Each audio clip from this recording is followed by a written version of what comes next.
Gracias. Buenas tardes, compañeras, compañeros de los medios de comunicación.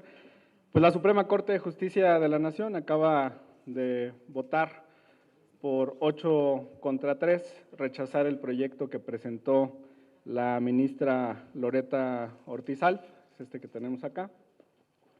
En su proyecto la ministra reconocía algunas cuestiones fundamentales que son muy importantes. Primero, que el Senado tiene una facultad exclusiva y soberana para designar a los comisionados del Instituto Nacional de Transparencia y Acceso a la Información, el INAI. ¿Qué planteaba además la ministra Loreta Ortiz Alf? Que no se puede presentar una controversia constitucional de manera preventiva. Decimos esto porque el Pleno del INAI autorizó a su director jurídico presentar controversias y ampliar demandas en controversias ante la posibilidad de que se quedaran sin quórum por la tercera vacante. Esto ocurrió, se formalizó el 27 de marzo del año en curso. Está en la página, déjame ver si es 23, 24 o 26, es la 26.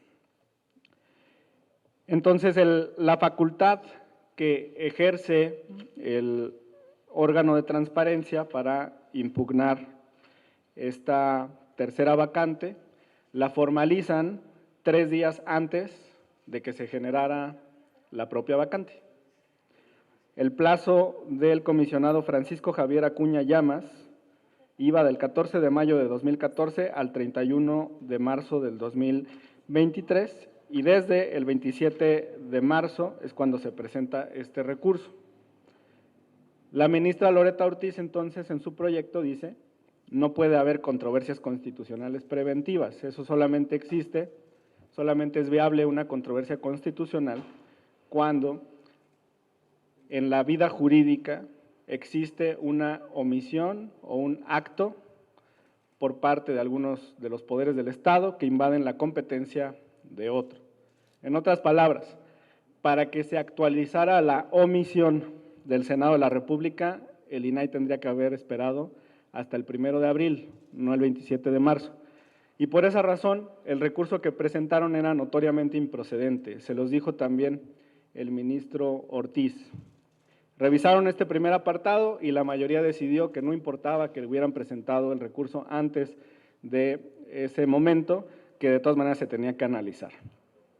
Respecto al segundo nombramiento, existe una suspensión dictada por un juzgado de distrito, no solamente es una suspensión provisional, sino definitiva, que impide la designación de comisionada del INAI en ese segundo proceso, en esa segunda integración. El ministro Ortiz entonces decía que solamente una de las vacantes del INAI podía ser objeto de este estudio. Les comento entonces, el proyecto de la ministra Loreta Ortiz, a quien reconocemos por su esfuerzo, por su trabajo, por presentar este documento, fue rechazado por la mayoría de los ministros. Y a mí me gustaría recuperar una parte de la exposición del ministro Saldívar. La van a encontrar aquí en el video del Poder Judicial de la Federación, de Justicia TV, a las 14:10 con 40 segundos. Es lo que sigue. Pero debido a la conformación plural del Senado, en que no se ha logrado la mayoría que se exige por la Constitución, dependiendo de las etapas en donde se trate.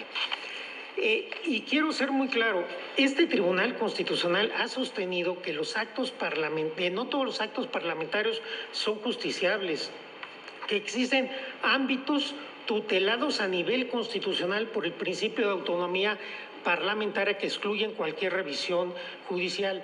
En la acción de inconstitucionalidad 62 de 2022, este tribunal dijo: este alto tribunal reconoce la doctrina de las cuestiones políticas no justiciables o interna corporis acta, que busca proteger la autonomía parlamentaria y el respeto a la división de poderes. Se pregunta en el párrafo 220 de esta resolución, ¿esto significa que todos los actos intraparlamentarios sean justiciables? La respuesta es negativa. No todos los actos parlamentarios son sujetos de tutela constitucional y específicamente habla esta resolución que los actos que sean producto de una habilitación con la que la Constitución General haya conferido al legislador una discreción absoluta con criterios de oportunidad política no son justiciables y me parece que este justamente es el caso. Hay una discrecionalidad absoluta para que por la Pues las fuerzas políticas estén obligadas a ciertos acuerdos y estos acuerdos políticos no podemos obligarlos por una sentencia de la Corte. Me parece, y lo digo con todo respeto, que sería un despropósito, que sería excedernos de nuestras atribuciones. Por eso incluso el ministro Gutiérrez sostuvo una posición más atemperada en cuanto a lo que podríamos obligar o no. A mí me parece que la Constitución no prevé criterios reglados para tomar esta decisión, ni un plazo perentorio para hacerlo, de tal manera que, insisto, difícilmente la Corte podría establecerlos en una sentencia sin sustituirnos, no en el legislativo, en el órgano reformador de la Constitución. Me parece que los nombramientos están sujetos a ciertas reglas de mayorías, de juego político, que son inevitables y que existen no solo en México, en todo el mundo. En todo el mundo podemos ver ejemplos de complicaciones para integrar incluso tribunales constitucionales, consejos generales de la magistratura y otro tipo de órganos que generan muchas complicaciones cuando no hay acuerdos políticos, pero que no se pueden traducir en que esos acuerdos políticos sean sustituidos por los tribunales constitucionales. Ahora, dicho esto, sí me parece que es particularmente grave que el órgano constitucional autónomo… bueno, pues es la exposición del ministro Saldívar, donde deja claro que existen facultades exclusivas y discrecionales del Poder Legislativo y que un tribunal no se puede involucrar en esas decisiones y que al hacerlo, la Corte no se está sustituyendo en el papel del Parlamento, sino en el del poder reformador de la Constitución. O sea que ahora la Corte es el constituyente. Ellos son los que escriben la Constitución. Es una clara, flagrante, ofensiva violación al principio de separación y de división de poderes. En otra parte de su exposición les dice a sus compañeros, ¿qué van a hacer? ¿Ordenar un periodo extraordinario de sesiones? ¿Y luego los van a obligar a votar en cierto sentido? ¿Van a forzar el acuerdo? Y si no hay acuerdo, ¿qué van a hacer? ¿Van a destituir a todo el Senado? Y es que están llevando los ministros de la Corte este debate entre poderes precisamente a esa instancia.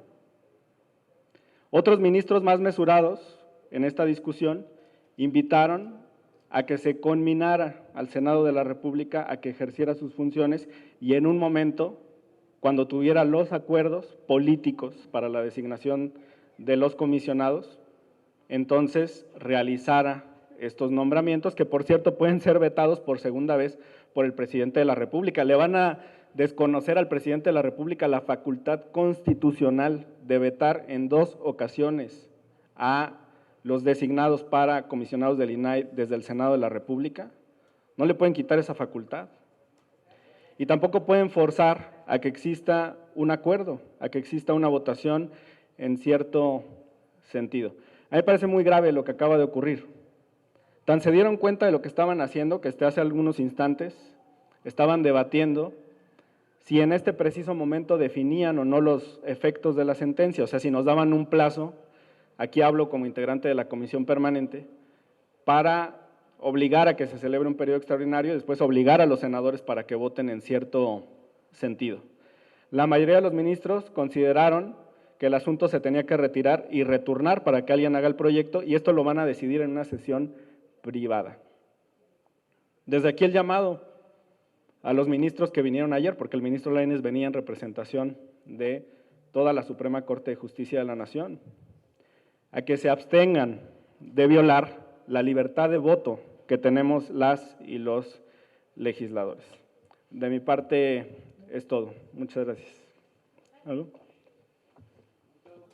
Dime.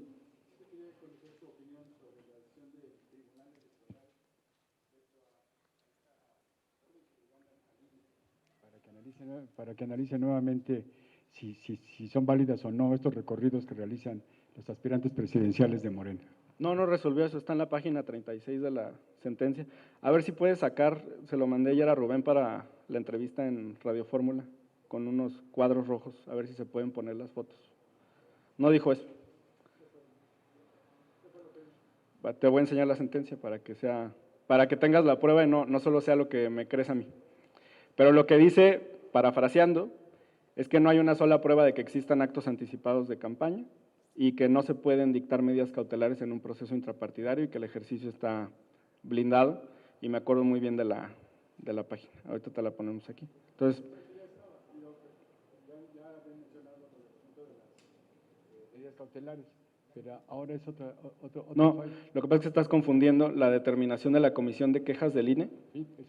con la determinación del Tribunal Electoral del Poder Judicial de la Federación, que por 4 votos contra 3 confirmó lo que el INE había dictado. Entonces, no se trata del mismo acto, son 2 instancias, primero el instituto y luego el tribunal. Okay. Y el tribunal sí realiza un análisis profundo de por qué el instituto resolvió de tal o cual manera y concluye con esa parte. Okay. Antes de que pongas eso, ¿podrías explicar entonces el asunto que se da hoy en el fallo del tribunal? El de hoy. Bueno, yo vine a hablar de la Corte. ¿Este de la Corte? Ese. Pero, a ver, ¿es este de la Corte o cuál? No, te decía del tribunal. Ah, no. Gracias. Es el fallo de la Corte. Bueno, muchas gracias.